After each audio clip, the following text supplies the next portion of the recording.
किसान जथेबंदियां दा वड्डा फैसला 5 नवंबर तक चलणगियां माल गड्डियां 4 नवंबर नूं इस ते लिया जावेगा अगला फैसला। किसान भवन पहुंचे रिलायंस पेट्रोल पंप दे डीलर किसानां नूं पेट्रोल पंपां नूं बंद ना करवाउण दी कीती बेनती। मुख मंत्री कैप्टन अमरिंदर सिंह ने अज एक बार फिर तो दोहराई अपने इस्तीफे की गल अते नवजोत सिंह सिद्धू दी कैप्टन अमरिंदर सिंह ने कीती तारीफ। अते बिक्रम सिंह मजीठिया का बयान स्कॉलरशिप घोटाले के मामले च होवे सीबीआई जांच क्या मिली भगत नाल ही दिती गई क्लीन चिट। सत श्री अकाल, दैनिक सवेरा देख रहे देश विदेश के दर्शकों का स्वागत। खबरों के इस बुलेटिन नाल मैं रचना ते बुलेटिन की शुरुआत इस खबर दे नाल। चंडीगढ़ च किसान जथेबंदियां दी होई मीटिंग च यह फैसला लिया गया कि 5 नवंबर तक माल गड्डियां चलणगियां, जिस तो बाद 4 नवंबर नूं इस ते अगला फैसला लिया जाएगा। इस नाल ही जथेबंदियां ने कहा कि टोल प्लाजा ते धरने इसे तरह जारी रहणगे। ਜਿਹੜੀ ਅੱਜ ਦੀ ਸਾਡੀ ਕਿਸਾਨ ਜਥੇਬੰਦੀਆਂ ਦੀ ਮੀਟਿੰਗ ਹੈ ਉਹਦੇ ਵਿੱਚ ਸਭ ਤੋਂ ਪਹਿਲਾਂ ਜਿਹੜੀਆਂ ਜਾਨਾਂ ਦੀ ਕੁਰਬਾਨੀ ਦੇਗਾ ਸਾਡੇ ਕਿਸਾਨ ਉਹਨਾਂ ਨੂੰ ਸ਼ਰਧਾਂਜਲੀ ਭੇਟ ਕੀਤੀ ਗਈ ਹੈ। ਜਿਹੜਾ ਰੇਲਵੇ ਦੀਆਂ ਮਾਲ ਗੱਡੀਆਂ ਡੀਏਪੀ ਦੀ ਘਾਟ ਕੋਲੇ ਦੀ ਸਮੱਸਿਆ ਨੂੰ ਮੁੱਖ ਰੱਖ ਕੇ ਸਾਡੀਆਂ ਸਮੁੱਚੀਆਂ ਕਿਸਾਨ ਜਥੇਬੰਦੀਆਂ ਨੇ ਸਮਾਜ ਦੇ ਸਾਰੇ ਵਰਗਾਂ ਦੀ ਜਿਹੜੀ ਮੰਗ ਨੂੰ ਧਿਆਨ 'ਚ ਰੱਖ ਕੇ ਅੱਜ ਤੋਂ ਲੈ ਕੇ 5 ਨਵੰਬਰ ਤੱਕ ਰੇਲਵੇ ਦੀਆਂ ਮਾਲ ਗੱਡੀਆਂ ਨੂੰ ਛੋਟ ਦੇਣ ਦਾ ਫੈਸਲਾ ਕੀਤਾ। 4 ਤਰੀਕ ਨੂੰ ਸਾਡੀਆਂ ਜਥੇਬੰਦੀਆਂ ਦੀ ਮੀਟਿੰਗ ਹੋਏਗੀ ਇਸੇ ਜਗ੍ਹਾ ਮੁੜ ਕੇ ਫਿਰ 5 ਨਵੰਬਰ ਤੱਕ ਅਸੀਂ ਛੋਟ ਦੇਣ ਦਾ ਐਲਾਨ ਕੀਤਾ। ਉਸ ਤੋਂ ਬਾਅਦ ਜਿਹੜਾ ਟੋਲ ਪਲਾਜ਼ਿਆਂ ਦਾ ਘਰਾਓ ਹੈ, ਜਿਹੜਾ ਰਿਲਾਇੰਸ ਦੇ ਪੰਪਾਂ ਦਾ ਘਰਾਓ ਹੈ, ਉਹ ਸਾਡਾ ਜਿਵੇਂ ਪਹਿਲਾਂ ਚੱਲਦਾ ਉਵੇਂ ਜਾਰੀ ਰਹੂਗਾ। ਜਿਹੜਾ ਬੀਜੇਪੀ ਦੇ ਆਗੂਆਂ ਦਾ ਘਰਾਓ ਹੈ, ਜਿਹੜਾ ਉਹਨਾਂ ਦਾ ਵਿਰੋਧ ਹੈ ਪੰਜਾਬ ਦੇ ਵਿੱਚ, ਉਹ ਪਹਿਲਾਂ ਨਾਲੋਂ ਵੀ ਵੱਧ ਕੇ ਡਟ ਕੇ ਉਹ ਸਾਰੀਆਂ ਜਥੇਬੰਦੀਆਂ ਕਰਨਗੀਆਂ। ਬੀਜੇਪੀ ਦੇ ਆਗੂਆਂ ਦਾ ਘਰਾਓ ਤੇ ਜਿਹੜਾ ਉਹਨਾਂ ਦਾ ਵਿਰੋਧ ਹੈ ਉਹ ਸਾਡਾ ਜਾਰੀ ਰਹੂਗਾ। ਰਿਲਾਇੰਸ ਦੇ ਪੰਪਾਂ ਦਾ ਘਰਾਓ ਜਾਰੀ ਰਹੂਗਾ ਤੇ ਟੋਲ ਪਲਾਜ਼ਿਆਂ ਦੇ ਉੱਤੇ ਜਿਹੜਾ ਅਸੀਂ ਬਾਈਕਾਟ ਕੀਤਾ ਹੈ ਟੋਲ ਪਲਾਜ਼ਿਆਂ ਦਾ, ਉਹ ਸਾਡਾ ਅੰਦੋਲਨ ਉੱਤੇ ਚੱਲਦਾ ਰਹੂਗਾ। ਰੇਲਵੇ ਦੇ ਸਾਡੇ ਕਿਸਾਨ ਸੰਕੇਤਕ ਰੂਪ ਦੇ ਵਿੱਚ ਆਪਣੀ ਹਾਜ਼ਰੀ ਲਾਉਣਗੇ। ਰੇਲਵੇ ਦੀਆਂ ਮਾਲ ਗੱਡੀਆਂ ਨੂੰ ਅਸੀਂ ਲੱਗਣ ਦੀ ਇਜਾਜ਼ਤ 5 ਨਵੰਬਰ ਤੱਕ ਦੇਵਾਂਗੇ। ਸਿਰਫ ਮਾਲ ਗੱਡੀਆਂ ਜਾਂ ਫਿਰ ਦੂਸਰੇ ਸਿਰਫ ਮਾਲ ਗੱਡੀਆਂ ਸਿਰਫ ਮਾਲ ਗੱਡੀਆਂ। ਤੇ ਸਤਨਾਮ ਜੀ ਜਿਵੇਂ ਤੁਸੀਂ ਦੱਸ ਰਹੇ ਹੋ ਇੱਕ ਕਾਂਗਰਸ ਤੁਸੀਂ ਘਰਾਓ ਭਾਈ ਇੱਕ ਕਰਕੇ ਪੁੱਛੋ ਬੀਜੇਪੀ ਲੀਡਰਾਂ ਦਾ ਘਰਾਓ ਹੋਏਗਾ। ਪੰਜਾਬ ਦੇ ਵਿੱਚ 13 ਐਮਪੀ ਤੇ ਸੰਸਦ ਹੋਏ ਜਿਹੜੇ ਰਾਜ ਸਭਾ ਮੈਂਬਰ ਨੇ, ਕੀ ਉਹਨਾਂ ਦੇ ਘਰਾਂ ਦੇ ਘਰਾਓ ਬਾਰੇ ਬੀਜੇਪੀ ਦੇ ਆਗੂ ਦਾ ਅਸੀਂ ਇਸੇ ਕਰਕੇ ਕਰਦੇ। ਕੱਲ ਪੰਜਾਬ ਵਿਧਾਨ ਸਭਾ ਦੇ ਵਿੱਚ ਵੀ ਬੀਜੇਪੀ ਦੇ ਜਿਹੜੇ ਚੁਣੇ ਹੋਏ ਨੁਮਾਇੰਦੇ ਨੇ ਐਮਐਲਏ ਜ਼ਬਾਨ, ਉਹਨਾਂ ਨੇ ਪੰਜਾਬ ਦੇ ਕਿਸਾਨਾਂ ਦੀ ਆਵਾਜ਼ ਨੂੰ ਬਿਲਕੁਲ ਨਹੀਂ ਸਮਝਿਆ। ਕਿਸਾਨੀ ਅੰਦੋਲਨ ਨੂੰ ਅਣਗੌਲਿਆ ਕੀਤਾ। ਕਿਸਾਨਾਂ ਦੀ ਆਵਾਜ਼ ਅੱਜ ਤੱਕ ਬੀਜੇਪੀ ਨੇ ਸੁਣਨ ਦਾ ਯਤਨ ਨਹੀਂ ਕੀਤਾ। ਇਸ ਕਰਕੇ ਕਿਸਾਨਾਂ 'ਚ ਰੋਸ ਦੀ ਲਹਿਰ ਆ। ਉਹ ਕਿਸਾਨਾਂ ਦੇ ਅੰਦੋਲਨ ਨੂੰ ਅਣਗੌਲਿਆ ਕਰਕੇ ਉਹਨੂੰ ਹੋਰ ਪਾਸੇ खेती बिलों नूं लैके किसानां वालों लगातार रोस प्रदर्शन किया जा रहा है ते रिलायंस पेट्रोल पंप भी किसानां वालों बंद करवाए गए ने, जिस नूं लैके किसान भवन पहुंचे अज रिलायंस पेट्रोल पंप के डीलरां वालों किसानां नूं बेनती की गई कि पेट्रोल पंपां नूं बंद ना करवाया जाए। तो कोई होर रीजन नहीं रह जाता, ਉਹਦਾ ਹੁਣ रिजल्ट की निकलता, गवर्नर साहब की करते आ, प्रेजिडेंट नूं भेजते आ। असीं तो यही कहण आए हैं भी साडा अगे भी बड़ा नुकसान होया। 7 साल असीं बंद रहे सबसिडी करके, तो ये साडा जाती नुकसान है ना कि रिलायंस का। यही इन्हों असीं अगे भी बेनती की, अज भी यही कहण आए हैं। रिलायंस के टोटल 85 है जी, जिहदे चों असीं 58 दे ते असीं मालक हैं, तो ਜਿਹੜੇ 29 बाकी पंप है ਉਹਦੇ मालक रिलायंस आप है। ਫਰੈਂਚਾਈਜ਼ੀ ਮਤਲਬ ਉਹਨਾਂ ਦੀ ਉਹ ਕੋਕੋ ਹੈ, ਫਰੈਂਚਾਈਜ਼ ਨਹੀਂ, ਕੰਪਨੀ ਓਨਡ ਕੰਪਨੀ ਆਪਰੇਟਡ। ਉਹਨਾਂ ਦੀ ਆਪਣੀ ਸਾਡੀਆਂ ਫਰੈਂਚਾਈਜ਼ ਹੈ ਜਿਹਦੇ ਮਾਲਕ ਅਸੀਂ ਹਾਂ। ਇਨਵੈਸਟਮੈਂਟ ਸਾਡੀ, ਜ਼ਮੀਨ ਸਾਡੀ ਹੈ। ਹਾਂਜੀ, ਸਾਡੇ ਪੰਪ ਬੰਦ ਕੀਤੇ ਆ, ਉੱਥੇ ਬੈਠੇ ਆ, ਉਹਦਾ ਸਾਨੂੰ ਬਹੁਤ ਨੁਕਸਾਨ ਹੋ ਰਿਹਾ। ਅੱਜ ਸੀਜ਼ਨ ਦਾ ਟਾਈਮ ਹੈ, ਹੁਣੇ ਤਾਂ ਕਿਸਾਨਾਂ ਨੇ ਜ਼ਿਆਦਾ ਤੇਲ ਸਾਤੋਂ ਖਰੀਦਣਾ ਤੇ ਸਾਡਾ ਨੁਕਸਾਨ ਹੋ ਰਿਹਾ ਬਹੁਤ ਜ਼ਿਆਦਾ। ਤੇ ਜੇ ਕੋਈ ਪੰਪ ਨਹੀਂ ਵੀ ਬੰਦ ਕੀਤਾ, ਉਹ ਪਿੱਛੋਂ ਤੇਲ ਨਹੀਂ ਆ ਰਿਹਾ, ਸਾਡੇ ਉਹ ਡੀਪੂ ਤੇ ਬੈਠੇ ਆ। ਤੇ ਇਹੀ ਬਸ ਇੱਕੋ ਹੀ ਮੰਗ ਹੈ ਸਾਡੀ ਵੀ ਸਾਡੇ ਪੰਪਾਂ ਦਾ ਘਰਾ ਨਾ ਕਰੋ, ਇਹ ਸਾਡਾ ਨੁਕਸਾਨ ਹੈ। ਅਸੀਂ ਇਹਨਾਂ ਦੀ ਜਿਹੜਾ ਸੰਘਰਸ਼ ਹੈ ਉਹਦੇ ਨਾਲ ਹੈ। ਸਾਡੇ ਆਪਣੇ ਬਹੁਤੇ ਮਾਲਕ ਡੀਲਰ ਜਿਹੜੇ ਉਹ ਆਪ ਕਿਸਾਨ ਹੈਗੇ। ਬਿਲਕੁਲ ਜੀ, ਅਸੀਂ ਤਾਂ ਇਹਨਾਂ ਕੋਈ ਇਹੀ ਮੰਗ ਪਹਿਲਾਂ ਕੀਤੀ ਸੀਗੀ, ਇਹੀ ਮੰਗ ਅੱਜ ਕਰਨਾ ਹੈ ਕਿ ਸਾਡੇ ਪੰਪ ਖੋਲ੍ਹੇ ਜਾਣ। ਇਹਦੇ 'ਚ ਸਾਡਾ ਜਾਤੀ ਨੁਕਸਾਨ ਹੈ, ਰਿਲਾਇੰਸ ਦਾ ਕੁਝ ਨਹੀਂ ਜਾਂਦਾ। ਸਾਡੇ ਨਾਲ ਇੱਕ ਪੰਪ ਦੇ ਤਕਰੀਬਨ 20 ਤੋਂ 25 ਇੰਪਲੋਏ ਜੁੜੇ ਹੋਏ ਨੇ, ਉਹ ਵੀ ਪੰਜਾਬੀ ਹੈ ਸਾਰੇ। ਉਹਨਾਂ ਦਾ ਨੁਕਸਾਨ ਹੋ ਰਿਹਾ। ਜਿਹੜੀਆਂ ਤੇਲ ਲੈ ਕੇ ਗੱਡੀਆਂ ਆ ਰਹੀਆਂ ਟੈਂਕਰ ਵਾਲੇ, ਉਹ ਵੀ ਸਾਰੇ ਪੰਜਾਬੀਆਂ ਦੇ ਆ। विधान सभा सैशन च शामिल होए मुख मंत्री कैप्टन अमरिंदर सिंह ने अज एक बार फिर तो अपनी गल दोहराई कि वह किसानां नूं बर्बाद नहीं होण देणगे, चाहे उन्हां नूं इस्तीफा ही क्यों ना देना पवे। इस दे नाल ही उन्हां कहा कि अकाली दल ते आम आदमी पार्टी सामने कुछ होर है ते पिठ पिछे कुछ होर है, जो कि उन्हां लई बहुत गलत गल है। अगर केंद्र समझती है कि हमने कुछ गलत बात की है and they want to dismiss me, मैं तो तैयार बैठा हूँ डिसमिस कर दें, मुझे क्या फ़र्क पड़ता है। मैं तो अपने पंजाब के लिए आवाज़ उठाई है और हिंदुस्तान की किसानी के लिए आवाज़ उठाई है और मैं उठाता रहूँगा, चाहे मैं रहूँगा ना रहूँ, ये that is a minor thing. 2 बार पहले रिज़ाइन कर दिया, तीसरी बार कर देंगे, क्या फ़र्क पड़े। ये मैनू हैरानी है बहुत अकाली दल दी और आप आदमी दी अंदर असैंबली दे विच बह के उन्होंने बिल सारे बोले इंकलूडिंग मजीठिया और इधर इंकलूडिंग हरपाल जरा उन्होंने बंदा है आम दा, ये दोनों चीमा, ये सारे बोले। बाहर जाके कुछ और कहते हैं, अखबारों को कुछ और कहते हैं। कुछ तो उनको शर्म आनी चाहिए कि अंदर क्या कहते हैं। और मेरे साथ गए हैं और जाके वो बिल गवर्नर को दे के आए हैं, फिर ये डबल फेस नहीं है काम, बिल्कुल गलत बात है। अनफॉर्चुनेटली ये जो बातें होती हैं ना कि अंदर कुछ बाहर कुछ, इससे टोटल पॉलिटिकल सिस्टम की लोग क्या हंसी उड़ाएंगे। ਮੁੱਖ ਮੰਤਰੀ ਕੈਪਟਨ ਅਮਰਿੰਦਰ ਸਿੰਘ ਤੇ ਨਵਜੋਤ ਸਿੰਘ ਸਿੱਧੂ 'ਚ ਕਾਫੀ ਸਮੇਂ ਤੋਂ ਦੂਰੀਆਂ ਬਣੀਆਂ ਹੋਈਆਂ ਸੀ ਤੇ ਉਹ ਦੂਰੀਆਂ ਹੁਣ ਘਟਦੀਆਂ ਨਜ਼ਰ ਆ ਰਹੀਆਂ ਨੇ। ਦਰਅਸਲ ਕੈਪਟਨ ਅਮਰਿੰਦਰ ਸਿੰਘ ਵੱਲੋਂ ਇੱਕ ਪ੍ਰੈਸ ਨੋਟ ਜਾਰੀ ਕਰ ਨਵਜੋਤ ਸਿੱਧੂ ਦੀ ਤਾਰੀਫ ਕੀਤੀ ਗਈ। ਇਸ ਤੋਂ ਪਹਿਲਾਂ ਨਵਜੋਤ ਸਿੰਘ ਸਿੱਧੂ ਵੱਲੋਂ ਵੀ ਵਿਧਾਨ ਸਭਾ 'ਚ ਪਾਸ ਕੀਤੇ ਬਿੱਲ ਉੱਪਰ ਸੀਐਮ ਕੈਪਟਨ ਦੀ ਤਾਰੀਫ ਕੀਤੀ ਗਈ ਸੀ, ਜਿਸ ਤੋਂ ਸਾਫ਼ ਵਿਖਾਈ ਦੇ ਰਿਹਾ ਹੈ ਕਿ ਸੀਐਮ ਕੈਪਟਨ ਤੇ ਨਵਜੋਤ ਸਿੱਧੂ ਦੀਆਂ ਦੂਰੀਆਂ ਘਟ ਗਈਆਂ ਨੇ। ਨਵਜੋਤ ਸਿੱਧੂ ਅਤੇ ਸੀਐਮ ਕੈਪਟਨ ਦੇ ਵਿਚਾਲੇ ਪਿਛਲੇ ਕੁਝ ਮਹੀਨਿਆਂ ਤੋਂ ਨਜ਼ਰ ਆਈਆਂ ਦੂਰੀਆਂ ਲੱਗਦਾ ਹੁਣ ਘਟਦੀਆਂ ਜਾ ਰਹੀਆਂ ਨੇ। ਇਸੇ ਲਈ ਨਵਜੋਤ ਸਿੱਧੂ ਦੇ ਸੈਸ਼ਨ 'ਚ ਆਉਣ ਤੇ ਸੀਐਮ ਕੈਪਟਨ ਕਾਫੀ ਖੁਸ਼ ਦਿਖਾਈ ਦੇ ਰਹੇ ਨੇ। ਦਰਅਸਲ ਸੀਐਮ ਕੈਪਟਨ ਦੇ ਵੱਲੋਂ ਇੱਕ ਪ੍ਰੈਸ ਨੋਟ ਜਾਰੀ ਕਰਕੇ ਸਿੱਧੂ ਦੀ ਤਾਰੀਫ ਕੀਤੀ ਗਈ ਹੈ। ਵਿਧਾਨ ਸਭਾ ਦੇ ਵਿੱਚ ਦਰਅਸਲ ਬੀਤੇ ਦਿਨ ਕੇਂਦਰ ਦੇ ਖੇਤੀ ਕਾਨੂੰਨਾਂ ਦੇ ਖਿਲਾਫ ਲਿਆਂਦੇ ਬਿੱਲਾਂ ਦਾ ਨਵਜੋਤ ਸਿੱਧੂ ਨੇ ਖੁੱਲ੍ਹ ਕੇ ਸਮਰਥਨ ਕੀਤਾ ਸੀ ਅਤੇ ਸੀਐਮ ਕੈਪਟਨ ਦੀ ਤਾਰੀਫ ਵੀ ਕੀਤੀ ਸੀ ਅਤੇ ਕਿਹਾ ਸੀ ਕਿ ਇਹ ਫੈਸਲਾ ਸਿਰਫ ਸੀਐਮ ਕੈਪਟਨ ਹੀ ਲੈ ਸਕਦੇ ਸਨ। ਮਾਨਯੋਗ ਸਪੀਕਰ ਸਾਹਿਬ, ਮੈਂ ਸਿੰਘ ਸਾਹਿਬ ਨੂੰ ਵਧਾਈ ਦੇਣਾ ਚਾਹੁੰਦਾ। ਰਾਤ ਜਿੰਨੀ ਰੱਖੀ ਹੈ ਸਪੀਕਰ ਸਾਹਿਬ 17 ਉਹ ਨਹੀਂ ਕਰਦਾ ਤੇ ਅੱਜ ਇਹ ਵਿਧਾਨ ਸਭਾ ਦਾ ਸੈਸ਼ਨ ਬੁਲਾਉਣ ਦਾ ਸੀਐਮ ਸਾਹਿਬ ਦਾ ਨਿਰਣਾ ਇਹ ਇਸ ਕਾਲੇ ਕਾਨੂੰਨਾਂ ਦੀ ਕਾਲੀ ਰਾਤ ਦੇ ਵਿੱਚ ਸਿਤਾਰੇ ਵਾਂਗ ਚਮਕ ਰਿਹਾ ਔਰ ਸਭ ਕੁਝ ਇਹ ਸੱਚ ਪੁੱਛੋ ਤੇ ਅੱਜ ਸੰਵਿਧਾਨ ਸਭਾ ਦੇ ਵਿੱਚ ਜੋ ਸੀਐਮ ਸਾਹਿਬ ਦਾ ਨਿਰਣਾ ਹੈ ਤਾਂ ਜਿੱਥੇ ਬੀਤੇ ਦਿਨ ਵਿਧਾਨ ਸਭਾ ਦੇ ਵਿੱਚ ਸਿੱਧੂ ਨੇ ਕੈਪਟਨ ਦੀਆਂ ਤਾਰੀਫਾਂ ਦੇ ਪੁੱਲ ਬੰਨੇ ਸਨ ਤਾਂ ਉੱਥੇ ਅੱਜ ਸੀਐਮ ਕੈਪਟਨ ਵੀ ਸਿੱਧੂ ਦੀ ਤਾਰੀਫ ਕਰਦੇ ਵਿਖਾਈ ਦਿੱਤੇ ਅਤੇ ਪ੍ਰੈਸ ਨੋਟ ਜਾਰੀ ਕਰਕੇ ਉਹਨਾਂ ਨੇ ਇਸ ਗੱਲ ਤੇ ਖੁਸ਼ੀ ਜਤਾਈ ਕਿ ਸਿੱਧੂ ਸੈਸ਼ਨ ਦੇ ਵਿੱਚ ਸ਼ਾਮਲ ਹੋਏ ਨੇ, ਜਿਸ ਦੇ ਬਾਅਦ ਹੁਣ ਲੱਗ ਰਿਹਾ ਹੈ ਕਿ ਕੈਪਟਨ ਤੇ ਸਿੱਧੂ ਦੇ ਵਿੱਚ ਸਭ ਕੁਝ ਠੀਕ ਹੋਣ ਵਾਲਾ ਹੈ, ਜਿਸ ਦੇ ਬਾਅਦ ਹੁਣ ਲੱਗ ਰਿਹਾ ਹੈ ਕਿ ਨਾਰਾਜ਼ ਚੱਲ ਰਹੇ ਸਿੱਧੂ ਅਤੇ ਕੈਪਟਨ ਦੇ ਵਿਚਾਲੇ ਹੁਣ ਰਿਸ਼ਤੇ ਸੁਧਰ ਰਹੇ ਨੇ। Bureau report, Dainik Savera TV. ਕੇਂਦਰ ਦੇ ਖੇਤੀ ਬਿੱਲਾਂ ਨੂੰ ਰੱਦ ਕਰਨ ਲਈ ਪੰਜਾਬ ਵਿਧਾਨ ਸਭਾ 'ਚ तमाम ਪਾਰਟੀਆਂ ਨੇ ਇਕਜੁੱਟਤਾ ਵਿਖਾਈ, ਪਰ ਇਹ ਪੋਲਿਟਿਕਸ ਆਫ ਕਨਵੀਨੀਅੰਸ ਜ਼ਿਆਦਾ ਦੇਰ ਤੱਕ ਨਹੀਂ ਟਿਕ ਸਕੀ। ਯਾਨੀ ਹਾਕਮ ਧਿਰ ਦੇ ਨਾਲ ਮੋਢਾ ਜੋੜ ਕੇ ਰਾਸ਼ਟਰਪਤੀ ਕੋਲ ਬਿੱਲ ਰੱਦ ਕਰਵਾਉਣ ਜਾਣ ਦਾ ਦਾਅਵਾ ਕਰਨ ਵਾਲੀਆਂ ਸਾਰੀਆਂ ਧਿਰਾਂ 24 ਘੰਟੇ ਵਿੱਚ ਹੀ ਖਿੰਡ ਗਈਆਂ। ਅੱਜ ਆਮ ਆਦਮੀ ਪਾਰਟੀ ਅਤੇ ਅਕਾਲੀ ਲੀਡਰਾਂ ਨੇ ਵੱਖੋ-ਵੱਖ ਪ੍ਰੈਸ ਕਾਨਫਰੰਸ ਕਰਕੇ ਖੇਤੀ ਬਿੱਲਾਂ ਸੰਬੰਧੀ ਸੂਬਾ ਸਰਕਾਰ ਤੇ ਕਈ ਇਲਜ਼ਾਮ ਲਗਾਏ। ਮੈਂ ਧੰਨਵਾਦੀ ਹਾਂ ਸਾਰਿਆਂ ਦਾ, ਆਮ ਆਦਮੀ ਪਾਰਟੀ ਦਾ ਹਰਪਾਲ ਜੀ ਦਾ, ਢਿੱਲੋਂ ਸਾਹਿਬ ਦਾ, ਲੋਕ ਇਨਸਾਫ ਪਾਰਟੀ ਦਾ, ਜਿਨ੍ਹਾਂ ਨੇ ਸਾਰਿਆਂ ਨੇ ਰਲ ਕੇ 100% ਯੂਨੈਨਿਮਿਟੀ ਸੀ ਹਾਊਸ ਦੇ ਵਿੱਚ ਔਰ ਇੱਕ ਬਹੁਤ ਅੱਛਾ ਲੱਗਦਾ ਹੈ ਇਹ ਜਿਹੜਾ ਆਪਣਾ ਮਾਹੌਲ ਅੱਜ ਬਣਿਆ ਸੀ ਔਰ ਸਾਰੀ ਪੰਜਾਬ ਕਿਸਾਨੀ ਦੇ ਹੱਕ ਵਿੱਚ ਐਸ ਪੰਜਾਬ ਦੀ ਆਵਾਜ਼ ਵਿਧਾਨ ਸਭਾ ਦੇ ਵਿੱਚੋਂ ਆਈ ਹੈ।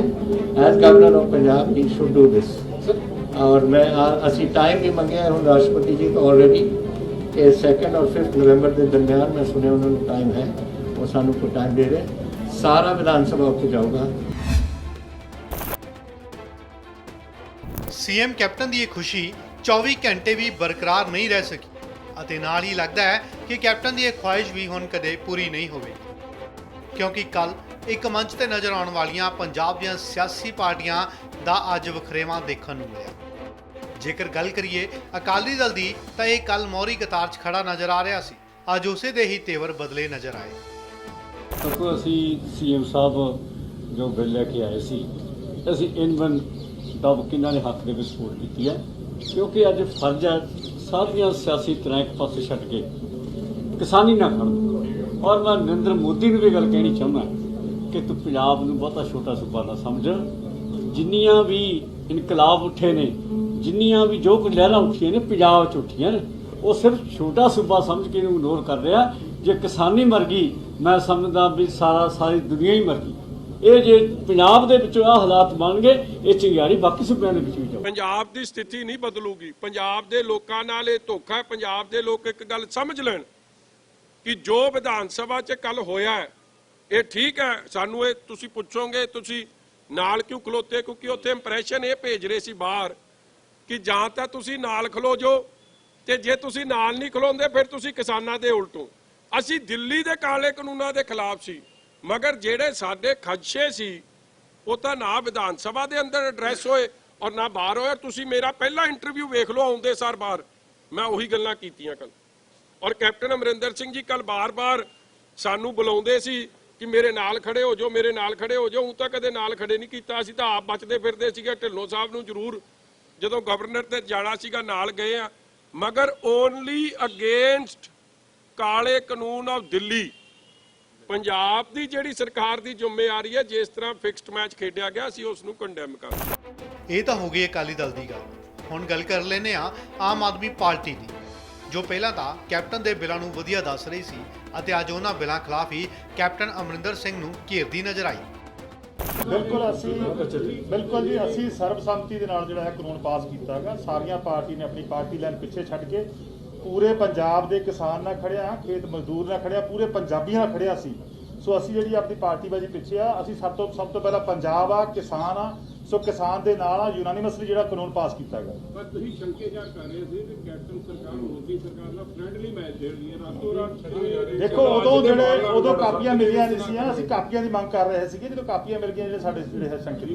ਪੰਜਾਬ ਸਰਕਾਰ ਐਮਐਸਪੀ ਨਹੀਂ ਦੇ ਸਕਦੀ ਗਰੰਟੀ ਤਾਂ ਅਸਤੀਫਾ ਦੇ ਦੇਣ ਕੈਪਟਨ ਸਾਹਿਬ, ਅਸੀਂ ਕਰਕੇ ਦਿਖਾ ਦਾਂਗੇ। ਇਹ ਥੋੜੀ ਹੁੰਦਾ, ਸਰਕਾਰਾਂ ਕੋਲੇ ਬਹੁਤ ਸਾਧਨ ਹੁੰਦੇ ਨੇ, ਸਰਕਾਰਾਂ ਕੋਲੇ ਬਹੁਤ ਪਾਵਰਾਂ ਹੁੰਦੀਆਂ ਨੇ। ਸੋ ਕਿਤੇ ਨਾ ਕਿਤੇ ਭੱਜ ਰਹੇ ਨੇ।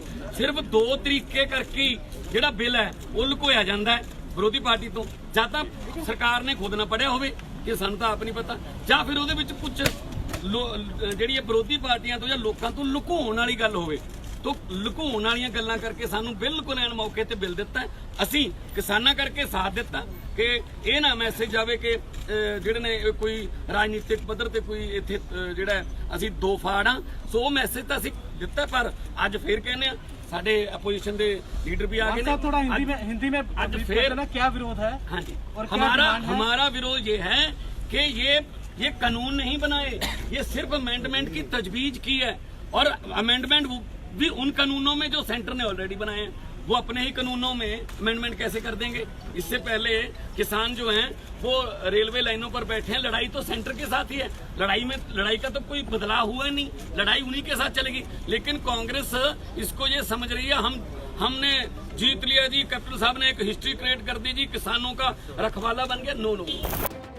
ਗਵਰਨਰ ਨਾਲ ਮੁਲਾਕਾਤ ਦੌਰਾਨ ਕੈਪਟਨ ਅਮਰਿੰਦਰ ਸਿੰਘ ਸਭ ਪਾਰਟੀਆਂ ਨੂੰ ਨਾਲ ਲੈ ਕੇ ਰਾਸ਼ਟਰਪਤੀ ਰਾਮਨਾਥ ਕੋਵਿੰਦ ਨੂੰ ਮਿਲਣ ਦੀ ਗੱਲ ਕਰ ਰਹੇ ਸਨ, ਪਰ ਹਮਾਇਤ 'ਚ ਆਈਆਂ ਵਿਰੋਧੀ ਧਿਰਾਂ ਮੁੱਖ ਮੰਤਰੀ ਕੈਪਟਨ ਅਮਰਿੰਦਰ ਸਿੰਘ ਦਾ ਸਾਥ ਛੱਡ ਗਈਆਂ ਨੇ।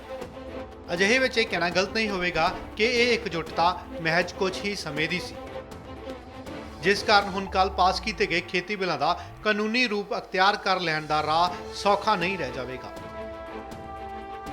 Bureau report, Dainik Savera TV. BJP ਦੇ ਸਾਂਸਦ ਸ਼ਵੇਤ ਮਲਿਕ ਨੇ ਕਿਹਾ ਕਿ ਕੇਂਦਰ ਵੱਲੋਂ ਬਣਾਏ ਖੇਤੀ ਕਾਨੂੰਨਾਂ ਨੇ ਕਿਸਾਨਾਂ ਨੂੰ ਆਜ਼ਾਦੀ ਦਿੱਤੀ ਹੈ। ਉਹਨਾਂ ਕਿਹਾ ਕਿ ਸਿਆਸੀ ਪਾਰਟੀਆਂ ਕਿਸਾਨਾਂ ਨੂੰ ਗੁੰਮਰਾਹ ਕਰ ਰਹੀਆਂ ਨੇ। ਸ਼ਵੇਤ ਮਲਿਕ ਨੇ ਕਿਹਾ ਕਿ ਪੰਜਾਬ ਸਰਕਾਰ ਆਪਣੀਆਂ ਨਾਕਾਮੀਆਂ ਨੂੰ ਲੁਕਾਉਣ ਕਰਕੇ ਕਿਸਾਨਾਂ ਦਾ ਮੁੱਦਾ ਚੁੱਕ ਰਹੀ ਹੈ। ਮੇਰਾ ਤੇ ਇਹ ਕਹਿਣਾ ਹੈ ਜੀ ਕਿ ਜਿਹੜੇ ਕਾਨੂੰਨ ਬਣੇ ਨੇ ਕਿਸਾਨ ਭਾਈਆਂ ਦੇ ਸਵਰਨਿਮ ਭਵਿੱਖ ਦੇ ਲਈ ਕੇਂਦਰ ਸਰਕਾਰ ਨੇ ਮੋਦੀ ਜੀ ਦੇ ਨੇਤਰਤਵ ਦੇ ਵਿੱਚ ਇਹ ਕਾਨੂੰਨ ਬਣਾਏ। ਔਰ ਇਹਨਾਂ ਕਾਨੂੰਨਾਂ ਦੇ ਵਿੱਚ ਕਿਸੇ ਜਗ੍ਹਾ ਵੀ MSP ਨੂੰ ਹਟਾਉਣ ਦਾ ਜ਼ਿਕਰ ਨਹੀਂ ਹੈ। ਸਾਰੀ ਕਲੈਰੀਫਿਕੇਸ਼ਨ ਲਈਏ ਕਾਨੂੰਨ ਦੀ ਤੇ ਉਹਦੇ ਵਿੱਚ ਕਲੀਅਰ ਹੈ ਕਿ MSP ਰਹੇਗੀ, FCI ਪਰਚੇਜ਼ ਕਰੇਗੀ ਔਰ ਕਿਸਾਨਾਂ ਨੂੰ ਆਜ਼ਾਦੀ ਦਿੱਤੀ ਹੈ। ਔਰ ਨਾਲ ਇਹ ਵੀ ਆਜ਼ਾਦੀ ਦਿੱਤੀ ਹੈ ਕਿ ਜਿਹੜੇ ਪੁਰਾਣੇ ਸਿਸਟਮ ਨਾਲ ਕੋਈ ਚੱਲਣਾ ਚਾਹਣ ਉਹ ਪੁਰਾਣੇ ਸਿਸਟਮ ਨਾਲ ਚੱਲਣ, ਜੇ ਕੋਈ ਨਵੀਂ ਅਮੈਂਡਮੈਂਟਸ ਨੂੰ ਲੈਣਾ ਚਾਹੁੰਦੇ ਨੇ ਤਾਂ ਨਵੀਂ ਅਮੈਂਡਮੈਂਟਸ ਲੈ ਲੈਣ। ਇਹ ਤਾਂ ਓਪਨ ਇੱਕ ਅਮੈਂਡਮੈਂਟ ਹੈ ਜਿਹੜੀ ਕਿ ਪਹਿਲੇ ਜਿਹੜਾ ਕਾਨੂੰਨ ਸੀਗਾ ਉਹਦੇ ਵਿੱਚ ਇਹ ਐਡ ਕੀਤੀ ਗਈ ਹੈ। ਔਰ ਮੈਨੂੰ ਲੱਗਦਾ ਹੈ ਕਿ ਇਹਦੇ ਬਾਰੇ ਜਿਹੜੀਆਂ ਰਾਜਨੀਤਿਕ ਵਿਪਕਸ਼ੀ ਪਾਰਟੀਆਂ ਨੇ, ਜਿਹਦੇ ਵਿੱਚ ਕਾਂਗਰਸ ਵੀ ਹੈ, ਆਮ ਆਦਮੀ ਪਾਰਟੀ ਵੀ ਹੈ, ਹੁਣ ਅਕਾਲੀ ਦਲ ਵੀ ਸ਼ਾਮਲ ਹੋ ਗਿਆ, ਉਹ ਕਿਸਾਨਾਂ ਨੂੰ ਗੁੰਮਰਾਹ ਕਰ ਰਹੇ ਨੇ। ਕਿਉਂਕਿ ਇਹ ਪਾਲਿਸੀਜ਼ ਦੇ ਵਿੱਚ ਚਾਹੇ ਆਪਣੀ ਮੰਡੀ ਦਾ ਹੋਏ ਕਿ ਮੰਡੀ ਰਹੇਗੀ ਔਰ ਉਸ ਤਰ੍ਹਾਂ ਹੀ ਸਿਸਟਮ ਚੱਲੇਗਾ, ਪਰ ਜਿਹੜੀਆਂ ਬਾਹਰ ਵੀ ਮੰਡੀ ਤੋਂ ਪਰਚੇਜ਼ ਹੋਏਗੀ, ਪਰ ਇਹ ਨਾਲ ਸੁਨਿਸ਼ਚਿਤ ਹੈ ਕਿ ਮਿਨੀਮਮ ਸਪੋਰਟ ਪ੍ਰਾਈਸ ਤੇ ਪਰਚੇਜ਼ ਹੁੰਦੀ ਰਹੇਗੀ। FCI ਜਿਹੜੀ ਹੈ ਪਰਚੇਜ਼ ਕਰੇਗੀ ਔਰ ਮੰਡੀਕਰਨ ਸਿਸਟਮ ਰਹੇਗਾ। ਕਿਸਾਨਾਂ ਨੂੰ ਦੋ ਮੰਗਾਂ ਨੇ ਉਹਨਾਂ ਦੀਆਂ। ਪੰਜਾਬ ਸਰਕਾਰ ਜਿਹੜੀ ਹੈ ਉਹ ਕਿਉਂਕਿ ਕੈਪਟਨ ਸਰਕਾਰ ਦਾ ਫੇਲੀਅਰ ਹੈ ਕਿ ਜੋ ਉਹਨਾਂ ਨੇ ਮੈਨੀਫੈਸਟੋ ਸੀ ਜਾਂ ਜੋ ਉਹਨਾਂ ਨੇ ਵਾਅਦੇ ਕੀਤੇ ਸੀਗੇ ਕਿ ਹਰ ਘਰ ਹੀ ਨੌਕਰੀ ਦਿਆਂਗੇ, 2500 ਰੁਪਏ ਬੇਰੁਜ਼ਗਾਰੀ ਭੱਤਾ ਦਿਆਂਗੇ, ਕਿਸਾਨਾਂ ਨਾਲ ਵੀ ਮਜ਼ਾਕ ਕੀਤਾ। ਜਿਹੜਾ ਕੈਪਟਨ ਸਾਹਿਬ ਨੇ ਕਿਹਾ ਸੀ ਕਿ ਕਿਸ਼ਤਾਂ ਦੇਣ ਦੀ ਲੋੜ ਨਹੀਂ, 80,000 ਕਰੋੜ ਰੁਪਏ ਦਾ ਕਰਜ਼ਾ ਜਿਹੜਾ ਹੈ ਅਸੀਂ ਮਾਫ ਕਰਾਂਗੇ। ਔਰ ਉਸ ਤੋਂ ਬਾਅਦ ਜਿਹੜਾ ਆਮ ਆਦਮੀ ਨੂੰ ਝਟਕਾ ਲੱਗਾ ਕਿ ਬਿਜਲੀ ਦੇ ਬਿੱਲਾਂ ਦਾ ਜਿਹੜਾ ਅੱਜ ਝਟਕਾ ਲੱਗ ਰਿਹਾ, ਬੜਾ ਵੱਡਾ ਝਟਕਾ ਹੈ ਕਿ ਬਿਜਲੀ ਦੇ ਬਿੱਲ ਜਿਹੜੇ ਨੇ ਉਹ ਕਿੱਥੇ 5 ਰੁਪਏ ਬਿਜਲੀ ਦੇਣੀ ਸੀ, ਕਿਤੇ ਅੱਜ 12 ਰੁਪਏ ਯੂਨਿਟ ਬਿਜਲੀ ਜਿਹੜਾ ਹੈ ਉਹ ਕਿ ਪੰਜਾਬ ਸਰਕਾਰ ਜਿਹੜੀ ਹੈ ਦੇ ਰਹੀ ਹੈ। ਔਰ ਬੁਢਾਪਾ ਪੈਨਸ਼ਨ ਬੰਦ, ਵਿਧਵਾ ਪੈਨਸ਼ਨ ਬੰਦ, ਸ਼ਗਨ ਸਕੀਮ ਬੰਦ, ਤੇ ਨਵੇਂ ਸਕੂਲ ਕਾਲਜ ਤੇ ਕੀ ਖੋਲ੍ਹਣੇ ਸੀ, ਪੁਰਾਣੇ ਜਿਹੜੇ ਸਕੂਲ ਕਾਲਜ ਨੇ, ਹਸਪਤਾਲ ਨੇ, ਡਿਸਪੈਂਸਰੀਆਂ ਨੇ ਉਹ ਵੀ ਬੰਦ ਕਰਤੇ, ਸੁਵਿਧਾ ਕੇਂਦਰ ਵੀ ਬੰਦ ਕਰਤੇ। ਉਸ ਤੋਂ ਬਾਅਦ ਜਿਹੜੀ ਇੱਕੋ ਟ੍ਰੇਨ ਚੱਲਦੀ ਸੀਗੀ ਜਿਹੜੀ ਅਲੱਗ-ਅਲੱਗ ਧਾਰਮਿਕ ਸਥਾਨਾਂ ਤੇ ਮੁਫਤ ਯਾਤਰਾ ਕਰਾਉਂਦੀ ਸੀ, ਭੋਜਨ ਵੀ ਨਿਸ਼ੁਲਕ ਸੀ ਜਦੋਂ ਸਾਡੀ ਸਰਕਾਰ ਸੀ, ਉਹ ਵੀ ਬੰਦ ਕਰਤਾ।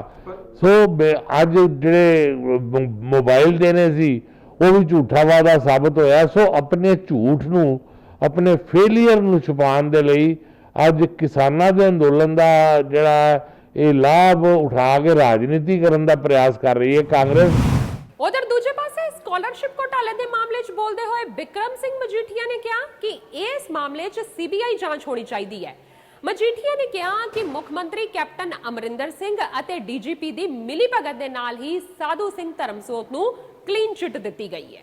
ਕਲੀਨ ਚਿੱਟ ਕੈਪਟਨ ਸਾਹਿਬ ਆਪ ਦੇ ਚੀਫ ਸੈਕਟਰੀ ਦੇ ਥਰੂ 100 ਵਾਰੀ ਦੇ ਦੇਣ, ਮਗਰ ਬਲਵਿੰਦਰ ਸਿੰਘ ਧਾਲੀਵਾਲ ਜਿਹੜੇ ਉਸ ਮੌਕੇ ਦੇ ਡਾਇਰੈਕਟਰ ਸਨ ਤੇ ਸਾਧੂ ਸਿੰਘ ਧਰਮਸੋਤ ਜਿਨ੍ਹਾਂ ਨੇ ਠੱਗੀ ਮਾਰੀ ਹੈ, ਉਹ ਇਹ 64 ਕਰੋੜ ਦੀ ਠੱਗੀ ਤੋਂ ਕਦੇ ਉਹਨਾਂ ਨੂੰ ਕਲੀਨ ਚਿੱਟ ਨਹੀਂ ਮਿਲ ਸਕਦੀ। ਇੰਡੀਪੈਂਡੈਂਟ ਇਨਕੁਆਇਰੀ ਜਾਂ ਕੋਰਟ ਮੋਨੀਟਰਡ ਹੋਵੇ ਜਾਂ CBI ਹੋਵੇ, ਸੱਚ ਆਜੂ ਸਾਹਮਣੇ। ਈਵਨ ਇਹ ਚੀਫ ਸੈਕਟਰੀ ਸਾਹਿਬ ਜਿਨ੍ਹਾਂ ਨੇ ਕਲੀਨ ਚਿੱਟ ਦਿੱਤੀ ਹੈ, ਜਿਨ੍ਹਾਂ ਨੇ ਕਿਰਪਾ ਸ਼ੰਕਰ ਸਰੋਜ ਦੀ ਇਨਕੁਆਇਰੀ ਨੂੰ ਹੀ ਪਾਸੇ ਰੱਖਤਾ, ਆਪ ਦੀ ਕਮੇਟੀ ਬਣਾਤੀ ਇੱਕ, ਜਿਹਨੇ ਉਹ ਪੱਖ ਵਿਚਾਰੇ ਹੀ ਨਹੀਂ ਸਾਰੇ, ਔਰ ਕਰਪਸ਼ਨ ਦੇ ਮੁੱਦੇ ਤੇ ਬਿਲਕੁਲ ਹੀ ਚੁੱਪ ਕਰ ਗਏ। ਉਹ ਸਾਰਾ ਕੁਝ ਸਾਹਮਣੇ ਆ ਜਾਣ। ਇਹਦੇ 'ਚ DGP ਦੀ ਇਨਵੋਲਵਮੈਂਟ, ਚੀਫ ਸੈਕਟਰੀ ਦੀ ਇਨਵੋਲਵਮੈਂਟ ਕਲੀਨ ਚਿੱਟ ਦੇਣ 'ਚ, ਕੈਪਟਨ ਅਮਰਿੰਦਰ ਸਿੰਘ ਦਾ ਆਸ਼ੀਰਵਾਦ, ਇਹ ਸਪਸ਼ਟ ਹੋ ਗਿਆ। ਤਦੇ ਤਾਂ ਬੋਰਡ ਜਿਹਾ ਬਣਾਇਆ। ਆ ਕੀ ਦੱਸ ਆ ਰਿਹਾ, ਆਹੀ ਕੁਝ ਦੱਸ ਰਿਹਾ ਆ ਦੇਖੋ ਕਿ ਬੀਬੀ ਜੀ ਨੇ ਕਲੀਨ ਚਿੱਟ ਦਿੱਤੀ ਆ ਇਹਨਾਂ ਦੋਵਾਂ ਨੂੰ। ਆਸ਼ੀਰਵਾਦ ਕੈਪਟਨ ਸਾਹਿਬ ਦਾ ਤੇ ਧਿਆਨ 'ਚ DGP ਪੰਜਾਬ ਆ ਕਿ ਜਦ ਪੁਲਿਸ ਸਾਡੇ ਨਾਲ ਆ ਤਾਂ ਜਿਹਨੂੰ ਮਰਜ਼ੀ ਕਲੀਨ ਚਿੱਟ ਦੇ ਦਈਏ। ਐਸੀ ਸਕਾਲਰਸ਼ਿਪ ਮਾਮਲੇ ਨੂੰ ਲੈ ਕੇ ਵਿਰੋਧੀ ਪਾਰਟੀਆਂ ਵੱਲੋਂ ਵਿਧਾਨ ਸਭਾ ਦੇ ਬਾਹਰ ਲਗਾਤਾਰ ਪ੍ਰਦਰਸ਼ਨ ਕੀਤਾ ਜਾ ਰਿਹਾ ਹੈ ਤੇ ਮੰਗ ਕੀਤੀ ਜਾ ਰਹੀ ਹੈ ਕਿ ਸਾਧੂ ਸਿੰਘ ਧਰਮਸੋਤ ਦੇ ਖਿਲਾਫ ਸਖਤ ਤੋਂ ਸਖਤ ਕਾਰਵਾਈ ਕੀਤੀ ਜਾਵੇ। ਇਸ ਮੌਕੇ ਰੋਜ਼ੀ ਬਰਕੰਡੀ ਤੇ ਮਨਪ੍ਰੀਤ ਸਿੰਘ ਆਯਾਲੀ ਨੇ ਕਿਹਾ ਕਿ ਕਾਂਗਰਸ ਸਰਕਾਰ ਇਸ ਮੁੱਦੇ ਤੇ ਆਪਣੇ ਸਾਧੂ ਚੋਰ ਨੂੰ ਬਚਾਉਣ ਦੀ ਕੋਸ਼ਿਸ਼ ਕਰ ਰਹੀ ਹੈ। ਇਸ ਨਾਲ ਹੀ ਲੋਕ ਇਨਸਾਫ ਪਾਰਟੀ ਦੇ ਪ੍ਰਧਾਨ ਸਿਮਰਜੀਤ ਸਿੰਘ ਬੈਂਸ ਨੇ ਕਿਹਾ ਕਿ ਇਸ ਮਾਮਲੇ 'ਚ ਜਿਹੜਾ ਬੇਈਮਾਨ ਹੈ ਉਸ ਨੂੰ ਸਖਤ ਤੋਂ ਸਖਤ ਸਜ਼ਾ ਹੋਣੀ ਚਾਹੀਦੀ ਹੈ ਤਾਂ ਜੋ ਆਉਣ ਵਾਲੇ ਸਮੇਂ ਵਿੱਚ ਕੋਈ ਵੀ ਸਰਕਾਰ ਇਹੋ ਜਿਹੀ ਗਲਤੀ ਨਾ ਕਰ ਸਕੇ। ਸਮਝ ਨਹੀਂ ਆਉਂਦੀ ਕਲੀਨ ਚਿੱਟ ਦਾ ਸਰਕਾਰ, ਮੇਰੀ ਗੱਲ ਤਾਂ ਸੁਣ ਲਓ, ਅਕਾਲੀ ਦਲ ਦੀ ਸਮਝ ਨਹੀਂ ਆਉਂਦੀ। ਉਹ ਬੰਦਾ ਜਿਹਨੇ ਖੁਦ ਇੰਨੀਆਂ ਠੱਗੀਆਂ ਮਾਰੀਆਂ ਹੋਣ, ਬੇਈਮਾਨੀ ਕੀਤੀ ਹੋਈ। ਇਸ ਤਾਂ ਇਹ ਕਹਿੰਦਾ ਕਿ ਜਦੋਂ ਦੀ ਦਲਿਤ ਵਜ਼ੀਫਾ ਸਕੀਮ ਸ਼ੁਰੂ ਹੋਈ ਹੈ, ਵਾਈਟ ਪੇਪਰ ਜਾਰੀ ਕਰੋ। ਨੀਲੀਆਂ ਤੇ ਚਿੱਟੀਆਂ ਪੱਗਾਂ ਵਾਲਿਆਂ ਨੇ ਗਰੀਬ ਦਲਿਤ ਵਿਦਿਆਰਥੀਆਂ ਦੇ ਹਕੂਕ ਖਾਧੇ ਆ। ਇਹ ਵਾਈਟ ਪੇਪਰ ਜਾਰੀ ਕਰੋ ਤੇ ਜਿਹੜਾ ਬੇਈਮਾਨ ਹੈਗਾ ਉਹਨੂੰ ਫੜ ਕੇ ਸਖਤ ਸਜ਼ਾ ਦਿਓ ਤਾਂ ਜੋ ਭਵਿੱਖ ਦੇ ਵਿੱਚ ਦਲਿਤ ਗਰੀਬ ਵਿਦਿਆਰਥੀ ਦਾ ਇੱਕ ਪੈਸਾ ਖਾਣ ਦੀ ਕੋਈ ਜੁਰਤ ਨਾ ਕਰ ਸਕੇ। ਅਸੀਂ ਇੱਥੇ ਵੀ ਪ੍ਰੋਟੈਸਟ ਕਰ ਰਹੇ ਹਾਂ। ਅਸੀਂ ਕੈਪਟਨ ਅਮਰਿੰਦਰ ਸਿੰਘ ਹੋਰਾਂ ਦੇ ਬੈਂਚ ਦੇ ਪੁੰਜੇ ਬੈਠ ਕੇ ਵੀ ਪ੍ਰੋਟੈਸਟ ਕਰਾਂਗੇ ਕਿ ਬਰਖਾਸਤ ਕਰੋ ਤੇ ਸੀਬੀਆਈ ਦੀ ਜਾਂਚ, ਕਿਉਂਕਿ ਸੈਂਟਰਲ ਫੰਡ ਦਾ ਗਵਨ ਆ। ਇਸ ਕਰਕੇ ਸਾਡਾ ਇਹ ਪ੍ਰੋਟੈਸਟ ਉਨੀ ਦੇਰ ਤੱਕ ਜਾਰੀ ਰਹੂਗਾ ਜਿੰਨੀ ਦੇਰ ਤੱਕ ਸਾਧੂ ਸਿੰਘ ਧਰਮਸੋਤ ਬਰਖਾਸਤ ਨਹੀਂ ਹੋ ਜਾਂਦਾ। ਦੇਖੋ, ਪਹਿਲੋਂ ਕਿਸਾਨਾਂ ਦਾ ਮੁੱਦਾ ਸੀਗਾ ਜਿਹੜਾ ਕਿ ਬੜਾ ਅਹਿਮ ਮੁੱਦਾ ਸੀ, ਪਰ ਕਿਸਾਨਾਂ ਦੇ ਮੁੱਦੇ ਦੀ ਆੜ ਦੇ ਵਿੱਚ ਕੈਪਟਨ ਸਾਹਿਬ ਆਪਦੇ ਸਾਧੂ ਚੋਰ ਨੂੰ ਬਚਾਉਣਾ ਚਾਹੁੰਦੇ ਸੀਗੇ, ਜਿਹੜਾ ਕਿ ਬਚ ਨਹੀਂ ਸਕਦਾ। 64 ਕਰੋੜ ਦਾ ਉਹਨੇ ਘੁਟਾਲਾ ਕੀਤਾ। ਜਿਹੜੇ ਗਰੀਬ ਬੱਚੇ ਵਿਚਾਰਿਆਂ ਨੂੰ ਵਜ਼ੀਫਾ ਨਹੀਂ ਮਿਲਿਆ, ਜਿਨ੍ਹਾਂ ਦੀਆਂ ਐਡਮਿਸ਼ਨਾਂ ਨਹੀਂ ਹੋਈਆਂ, ਉਹ ਸਾਧੂ ਚੋਰ ਦਾ, ਅੱਜ ਸਾਧੂ ਡਾਕੂ ਦਾ ਮਤਲਬ ਕਿ ਪਰਦਾ ਫਾਸ਼ ਕਰਨ ਲਈ ਅੱਜ ਅਸੀਂ ਵਿਧਾਨ ਸਭਾ ਦੇ ਵਿੱਚ ਪੂਰਾ ਜ਼ੋਰ ਲਾਵਾਂਗੇ ਤੇ ਜਿਹੜੇ ਵਿਚਾਰੇ ਗਰੀਬ ਬੱਚੇ ਵਜ਼ੀਫਿਆਂ ਤੋਂ ਵਾਂਝੇ ਰਹੇ ਆ, ਉਹਨਾਂ ਨੂੰ ਵਜ਼ੀਫਾ, ਉਹਨਾਂ ਦੀਆਂ ਐਡਮਿਸ਼ਨਾਂ ਕਰਾ ਕੇ ਰਵਾਂਗੇ। ਕਹਿੰਦੇ ਸਾਹਿਬ ਜ਼ੋਰ ਤਾਂ ਤੁਸੀਂ ਪੂਰਾ ਵਿਧਾਨ ਸਭਾ ਦੇ ਅੰਦਰ ਲਾਓਗੇ, ਲੇਕਿਨ ਮੀਡੀਆ ਤੋਂ ਤੇ ਹੈ ਨਹੀਂ, ਆਵਾਜ਼ ਤਾਂ ਤੁਹਾਡੀ ਅੰਦਰ ਦਿਖਣੀ ਨਹੀਂ ਕਿਤੇ, ਨਾ ਲਾਈਵ ਹੋ ਰਿਹਾ ਸੈਸ਼ਨ। ਗੱਲ ਕਹੀ ਆ ਵੀ ਮੀਡੀਆ ਬਾਹਰ ਜੋ ਕਰ ਲੋਗੇ ਕਰ ਲਓ। ਐਮਰਜੈਂਸੀ ਵਾਲੇ ਹਾਲਾਤ ਬਣਾਤੇ ਇਹਨਾਂ ਨੇ, ਕੈਪਟਨ ਸਾਹਿਬ ਨੇ, ਕਿਉਂਕਿ ਪਹਿਲੋਂ ਇੰਦਰਾ ਗਾਂਧੀ ਨੇ ਐਮਰਜੈਂਸੀ ਲਾਈ ਸੀ, ਹੁਣ ਐਮਰਜੈਂਸੀ ਕੈਪਟਨ ਸਾਹਿਬ ਨੇ ਲਾਤੀ। ਅਸੀਂ ਪਰਸੋਂ ਵੀ ਕਿਹਾ ਸੀ ਵੀ ਮੀਡੀਆ, ਜੇ ਐਮਐਲਏ ਕਰੋਨਾ ਤੋਂ ਬਿਨਾਂ ਟੈਸਟ ਕੀਤੇ ਤੋਂ ਬਿਨਾਂ ਅੰਦਰ 117 ਜਾ ਸਕਦੇ ਆ, ਤੇ ਮੀਡੀਆ ਵੀ ਕਿੰਨਾ ਕਾ, ਮੀਡੀਆ ਨੂੰ ਵੀ ਅੰਦਰ ਆਉਣਾ ਚਾਹੀਦਾ। ਵੀ ਮੀਡੀਆ ਦਾ ਜਦੋਂ ਲੋੜ ਹੀ ਨਹੀਂ ਗਈ, ਇਹਨਾਂ ਨੇ ਸਿਰਫ ਆਵਾਜ਼ ਆਪੋਜੀਸ਼ਨ ਦੀ ਦਬਾਉਣ ਲਈ ਆ ਸਾਰਾ ਨਾਟਕ ਕੀਤਾ, ਜਿਹੜਾ ਕਿ ਲੋਕ ਚੰਗੀ ਤਰ੍ਹਾਂ ਜਾਣਦੇ। ਇਹਨਾਂ ਦਾ ਨਾਟਕ ਬੁਰੀ ਤਰ੍ਹਾਂ ਫੇਲ ਹੋਊਗਾ। ਦੇਖੋ, ਇਹਦੇ ਵਿੱਚ ਜਿਹੜਾ ਸਾਧੂ ਸਿੰਘ ਵਾਲਾ ਮਸਲਾ ਹੈਗਾ, ਇਹ ਨਿਰਪੱਖ ਜਾਂਚ ਹੋਊਗੀ ਜੇ ਤਾਂ ਸੱਚਾਈ ਸਾਹਮਣੇ ਆਊਗੀ। ਬਹੁਤ ਵੱਡਾ ਘਪਲਾ ਹੋਇਆ ਵਾ, ਕਿਉਂਕਿ ਸਰਕਾਰ ਨੇ ਆਪਣੇ ਮੰਤਰੀ ਦਾ ਕਲੀਨ ਚਿੱਟ ਦੇਣੀ ਹੈ, ਪਹਿਲਾਂ ਵੀ ਕਲੀਨ ਚਿੱਟ ਦਿੱਤੇ ਨੇ ਸਾਰਿਆਂ ਨੂੰ। ਸੋ ਇਸ ਲਈ ਜੇ ਨਿਰਪੱਖ ਜਾਂਚ ਹੋਊਗੀ ਤਾਂ ਇਹ ਸਾਰਾ ਦੁੱਧ ਦਾ ਦੁੱਧ, ਪਾਣੀ ਦਾ ਪਾਣੀ ਫਿਰ ਹੋ ਜਾਊਗਾ। ਜਾਂਚ ਕਿਸ ਦੀ ਮੰਗ ਰਹੇ ਹੋ ਤੁਸੀਂ? ਸੈਂਟਰ ਦੀ? ਸੀਬੀਆਈ ਤੋਂ ਜਾਂਚ ਹੋਣੀ ਚਾਹੀਦੀ ਘੱਟੋ ਘੱਟ। ਲੇਕਿਨ ਪੰਜਾਬ ਸਰਕਾਰ ਤਾਂ ਕਹਿੰਦੀ ਹੋਏ ਕੁਝ ਨਹੀਂ, ਜਾਂਚ ਕਿਹਦੀ? ਪੰਜਾਬ ਸਰਕਾਰ ਨੇ ਤਾਂ ਪਹਿਲਾਂ ਵੀ ਕਲੀਨ ਚਿੱਟਾਂ ਦਿੱਤੀਆਂ ਨੇ ਸਾਰਿਆਂ ਨੂੰ। ਸੋ ਇਸ ਲਈ ਅੱਜ ਐਸਸੀ ਵਿਦਿਆਰਥੀਆਂ ਦੇ ਵਜ਼ੀਫੇ ਦਾ ਮਸਲਾ ਹੈਗਾ, ਕਰੋੜਾਂ ਰੁਪਏ ਦਾ ਘਪਲਾ ਹੋਇਆ ਵਾ। ਸੋ ਇਹਦੇ ਲਈ ਬਿਲਕੁਲ ਹੀ ਜਿਹੜੀ ਉਹ ਵਿਦਿਆਰਥੀ ਨੂੰ ਇਨਸਾਫ ਮਿਲਣਾ ਚਾਹੀਦਾ ਸੀ। ਕਹਿੰਦੇ ਤੇ ਸਨ ਹੁਣ ਤੱਕ ਦੀਆਂ ਖਬਰਾਂ। ਮੈਨੂੰ ਰਚਨਾ ਨੂੰ ਦਿਓ ਇਜਾਜ਼ਤ। ਹੋਰ ਵਧੇਰੇ ਜਾਣਕਾਰੀ ਲਈ ਵੇਖਦੇ ਰਹੋ ਦੈਨਿਕ ਸਵੇਰਾ ਟੀਵੀ। ਦੇਸ਼ ਦੁਨੀਆ ਦੀ ਹਰ ਵੱਡੀ ਖਬਰ ਦੇ ਲਈ ਹੁਣੇ ਡਾਊਨਲੋਡ ਕਰੋ number 1 news app Dainik Savera Times.